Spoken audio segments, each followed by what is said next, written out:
بسم الله الرحمن الرحيم سبح اسم ربك الأعلى الذي خلق فسوى والذي قدر فهدى والذي أخرج المرعى فجعله غثاء أحوى سنقرئك فلا تنسى إلا ما شاء الله إنه يعلم الجهر وما يخفى ونيسرك لليسرى فذكر إن نفعت الذكرى سيذكر من يخشى ويتجنبها الأشقى الذي يصلى النار الكبرى ثم لا يموت.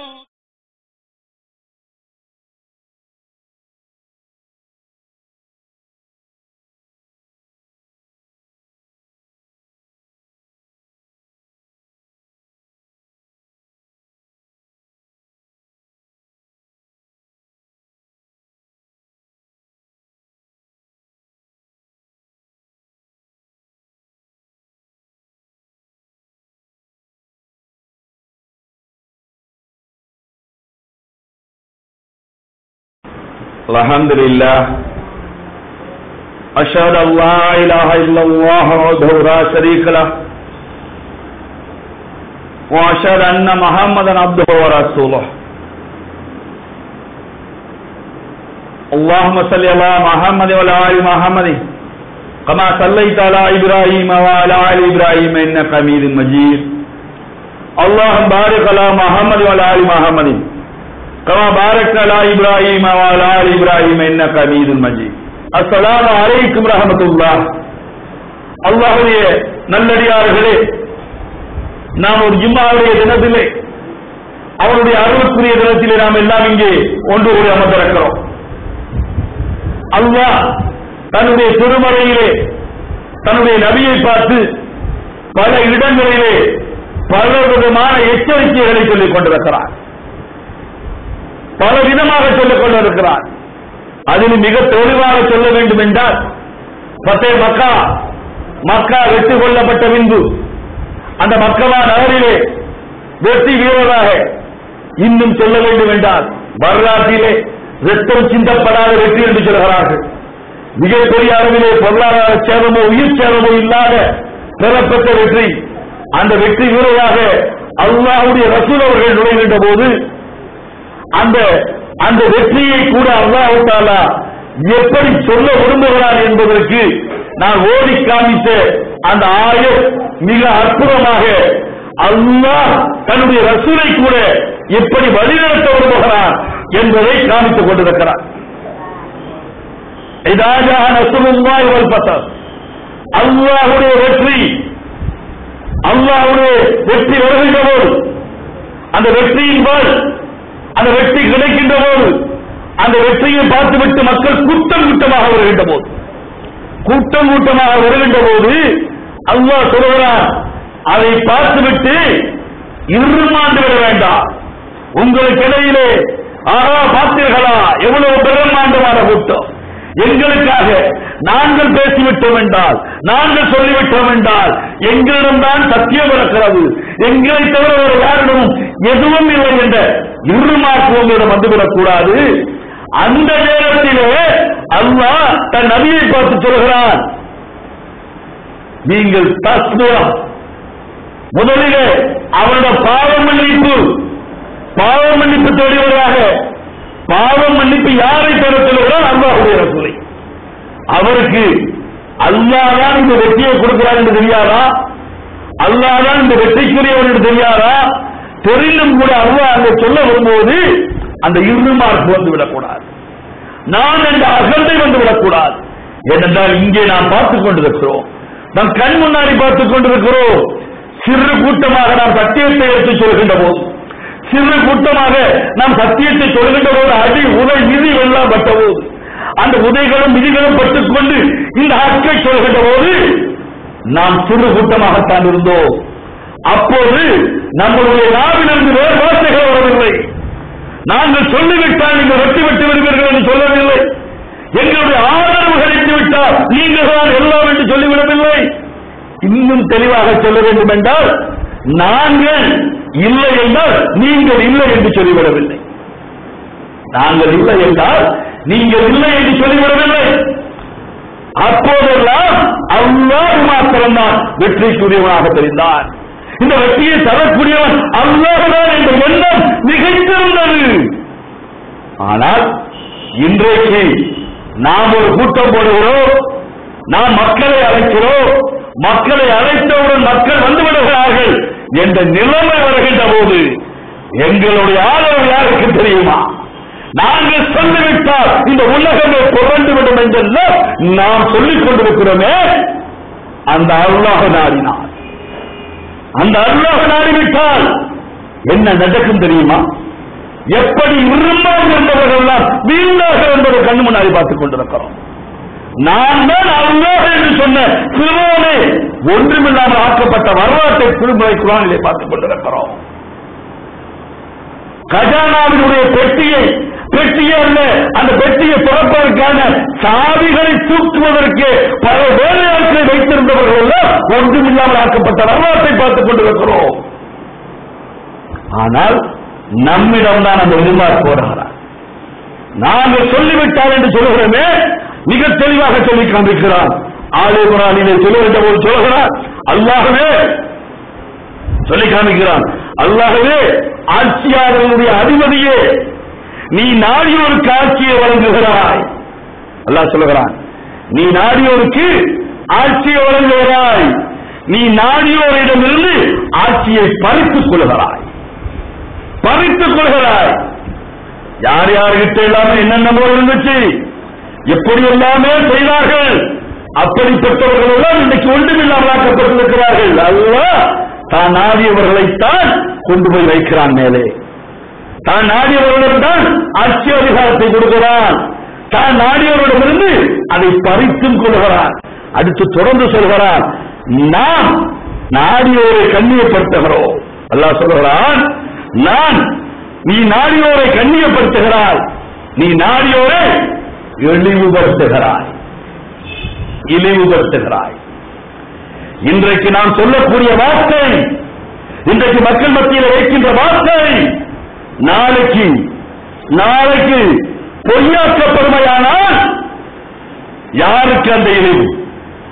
எப்படிப்பட்ட இழிவு அது? நினைத்துக் கொண்டீர்களா? நீங்கள் எல்லாம் அல்லாஹ்வை நினைத்துக் கொண்டீர்களா? அல்லாஹ்வுக்கு சமீபத்தில் இருக்கிறோம் என்று நினைத்துக் கொண்டீர்களா? நீங்கள் சொல்வதுதான் வேலைவாக்கு என்று நினைத்துக் கொண்டீர்களா? அல்லாஹ் எச்சரிக்கிறான், நம்ம இப்படிலாம் மாறிடுவோம், இப்படிலாம் சொல்ல துணிஞ்சிருவோம் அப்படிங்கிறதுக்காகத்தான் அல்லாஹ் தன்னுடைய வசனங்களை பல்வேறு விதமாக சொல்லி காமிக்கிறான். பல்வேறு விதங்களிலே நம்மளை அச்சமூட்டி எச்சரிக்கை செய்கிறான். கடைசியாக சொல்கிறான், பாருங்கள், நன்மைகள் உன் கைவசமே உள்ளது. நன்மை அல்லாஹ்வுடைய கைவசம் மட்டும்தான் இருக்குது. நாங்கள் சொன்னால், நாங்கள் செய்தால், நாங்கள் இருந்தால் என்றெல்லாம் சொன்னீர்கள் என்றால் மாற்றி விடுவான் அல்லாஹ், எண்ணற்று விடுவான் அல்லாஹ்.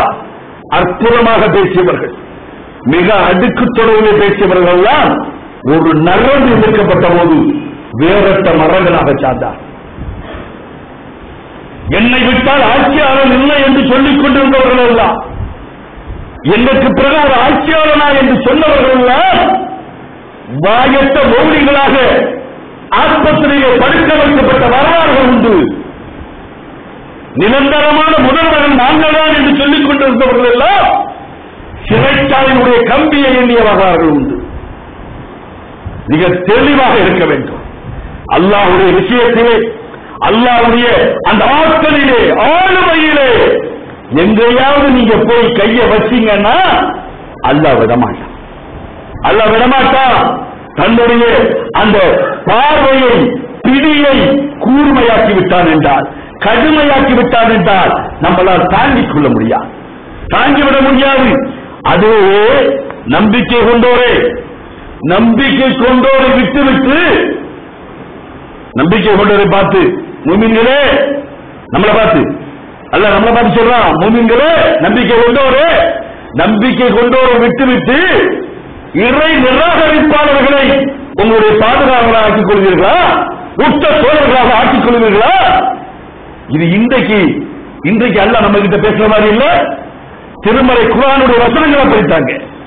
திருமறை குர்ஆனோடு நாம் ஒன்றித்து போவோமே ஆனால், அதை முழுமையாக நாம் தெளிவாக புரிந்து கொள்ள ஆரம்பித்தோமானால், அதை தினம் தினம் அந்த குர்ஆனோடு நம்முடைய உறவை ஐக்கியப்படுத்தணுமானால், உங்களோடு திருமறை குர்ஆன் பேசும்.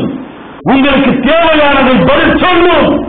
உங்களுக்கு இப்போது நடக்கின்ற பிரச்சனைக்கும் அது தீர்வு காணும். அதுதான் திருமறை குர்ஆனுடைய சிறப்பு.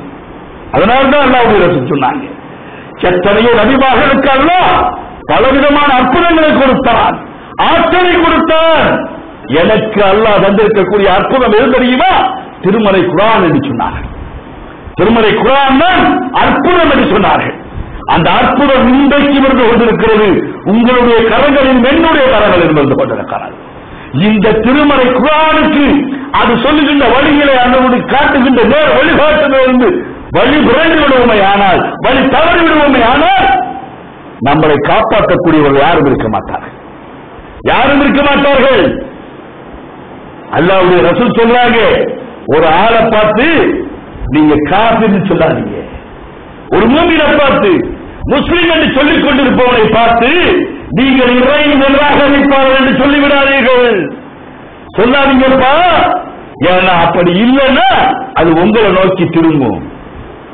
நீங்க யாரை சொல்கின்றீர்களோ அவர் அப்படி இல்லை என்றால் அது உங்களை நோக்கி திரும்பும். இன்றைக்கு மிக சர்வசாதாரணமா, மிக அலட்சியமாக, என்னப்பா யாராவது ஒருவர் சொர்க்கத்துக்கு போக வேண்டுமா, எங்கள்கிட்ட வாங்க, ஒரு லேபிள் வச்சிருக்கிறோம், அதை வச்சு சட்டையில ஒட்டி அனுப்புவோம், அதை பார்த்துட்டு மலைக்கு உள்ள அனுப்புவார் நினைத்துக் கொண்டிருக்கிறோம். எங்களை தவிர சத்தியத்தை சொல்லக்கூடியவர்கள் யாரும் இல்லை என்று இருமாண்டு இருக்கிறோம்.